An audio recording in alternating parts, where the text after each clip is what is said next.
Hello guys, welcome to my YouTube channel Shiva Coaching Classes. We are going to start a new chapter number 3, Square and Square Roots.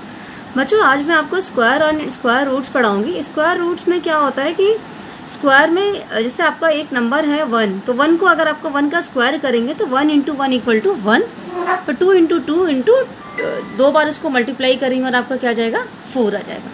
तो square में ये होता है कि वही same number को हम लोग 2 बार मल्टीप्लाई करते हैं, फिर जो आपका आंसर आता है वो आपका क्या होगा स्क्वायर नंबर होता है. जैसे आपका ये नंबर है 1 2 3 4 5 6 7 8 9 10, तो ये आपका क्या हो गया नंबर हो गया. इसका स्क्वायर 1 का स्क्वायर 2 का स्क्वायर 3 का स्क्वायर, ऐसे हमने सबका स्क्वायर कर दिया और सबको हमने 2 बार क्या किया मल्टीप्लाई कर दिया, तो ये आपका स्क्वायर नंबर हो गया. ये नंबर है, ये स्क्वायर, जब हम इन दोनों को मल्टीप्लाई कर देंगे तो आपका स्क्वायर नंबर आ जाएगा. अब आपको इसमें ये पहचानना है कि कौन सा परफेक्ट स्क्वायर होगा और कौन सा परफेक्ट स्क्वायर नहीं होगा. तो देखो बच्चों, ये हम कैसे पहचानेंगे, जो आपका यूनिट प्लेस का जो भी डिजिट है 1 4 9 6 5 6 दोबारा आ गया छोड़ दो, 9 दोबारा आ गया छोड़ दो, 4 आपका दोबारा आ गया छोड़ दो, 1 आपका दोबारा आएगा 0. अब जिस लास्ट डिजिट पे 1 4 9 6 5 0 आपका आएगा वो आपका क्या होगा परफेक्ट स्क्वायर होगा. अगर इसके अलावा और कोई डिजिट आपका लास्ट यूनिट प्लेस पे होता है तो वो परफेक्ट स्क्वायर नहीं होगा. अब सपोज आपका 0 अगर 2 टाइम्स है तो परफेक्ट होगा, 4 टाइम्स है तो परफेक्ट होगा, 6 टाइम्स होगा तो परफेक्ट होगा. बट अगर यही 3 टाइम्स है 5 टाइम्स है 7 टाइम्स है, ये परफेक्ट स्क्वायर नहीं होगा. जैसे आपका 11 का स्क्वायर 12 का स्क्वायर, तो यही सेम चीज़ हमने दोनों को क्या किया मल्टीप्लाई कर दिया, तो 11 का 121 12 का 144, ऐसे करके आप सारे नंबर्स को मल्टीप्लाई करके उनका स्क्वायर नंबर निकाल सकते हैं. अब मैं आपको क्वेश्चंस करके बताती हूँ. जैसे आपका एक्सरसाइज 3.1 ये आपके क्वेश्चंस. अब मैं इसमें आपको क्वेश्चंस करके बताऊंगी कि कौन सा परफेक्ट स्क्वायर है और कौन सा परफेक्ट स्क्वायर नहीं है. मैंने अभी आपको बताया था कि 1 4 9 6 5 0 जो यूनिट प्लेस पे अगर इसके अलावा और कोई डिजिट होगा तो परफेक्ट स्क्वायर नहीं होगा, अगर यही डिजिट होगा तो परफेक्ट स्क्वायर होगा. फर्स्ट आपका क्वेश्चन है 4 8 4, तो लास्ट डिजिट आपकी 4 है जो कि इस सीरीज में मैच हो रही है. इसका मतलब क्या होगा, ये परफेक्ट स्क्वायर होगा. तो 4 is a perfect square, hence 4 8 4 is a perfect square. Next आपका है 6 2 5, 5 लास्ट डिजिट पे क्या है 5 है यूनिट डिजिट पे.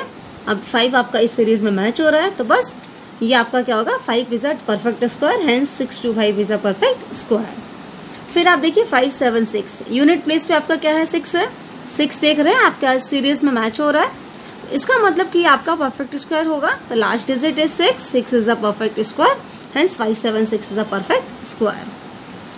अब आपको देखा नेक्स्ट क्वेश्चन मैं आपको कराती हूँ प्राइम फैक्टराइजेशन से कैसे हम लोग परफेक्ट स्क्वायर को निकालते हैं. तो सबसे पहले तो बच्चों आपको ये पता होना चाहिए कि प्राइम नंबर क्या होता है. प्राइम नंबर एक ऐसा नंबर होता है जो आपके अपने खुद के टेबल में आता है, जैसे 1 3 5 7 11 13 17 19 23 29 31 37 41 43 47, ऐसे आपका प्राइम नंबर होते हैं. सपोज आपका ये क्वेश्चन है 1156, तो 1156 का हमने डिवाइड करके देखा, तो पहले आप इसको 2 से डिवाइड करके देखो. सबसे छोटा नंबर आपका होता है 2. अच्छा 1 से कभी डिवाइड मत करके देखना, क्योंकि 1 तो देखो सबसे डिवाइड होता है. 1 को छोड़ देना है, उसके बाद आपको 2 से डिवाइड करके देखना है. जिसका आपका रिमाइंडर 0 आता है तो उसका आपका डिवाइड करके देखना है. 2 से हमने 1156 को डिवाइड किया तो आपका 578 आया. फिर हमने 578 को 2 से डिवाइड किया, रिमाइंडर 0 आया तो 289. अब 289 किससे डिवाइड होगा 17 से. अभी मैंने आपको 17 का स्क्वायर भी करके बताया था, तो 17 इंटू 17 इक्वल टू 280. तो 17 इंटू 17 को हमने करके देखा तो 289 हुआ. तो 2 इंटू 2 और 17 इंटू 17, तो 2 का एक पेयर आपका 2 हो गया और 17 का में से 17 ले, तो 17 2 जा 34. तो 34 एक ऐसा स्क्वायर नंबर है जिसको हम लोग अगर 2 बार मल्टीप्लाई करेंगे तो 1156 आएगा. अब मैं आपको नेक्स्ट क्वेश्चन कराती हूँ. अब मैं आपको क्वेश्चन करा रही हूँ क्वेश्चन नंबर 2 2025. अब वही सेम चीज़ 2 से पहले 2025 को डिवाइड करके देख रहे हैं. जब आप देख रहे हैं 2 से 2025 को डिवाइड करें तो उसका रिमाइंडर 0 नहीं आ रहा. अब आप 3 पे आ जाइए.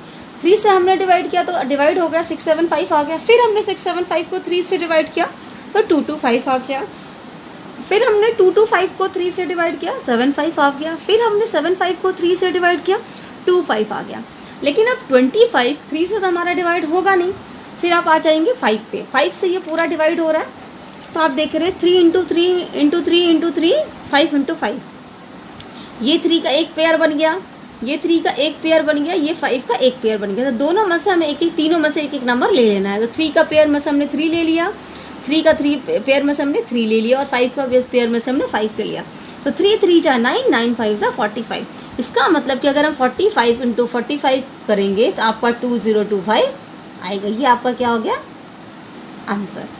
नेक्स्ट आपका 14 6 4 4 1 है। वही सेम चीज़ 2 से डिवाइड करके देखो, नहीं हो रहा है, कोई बात नहीं, 3 से करो, 3 से नहीं होता 5 से करो, ऐसे करके आपको करना है।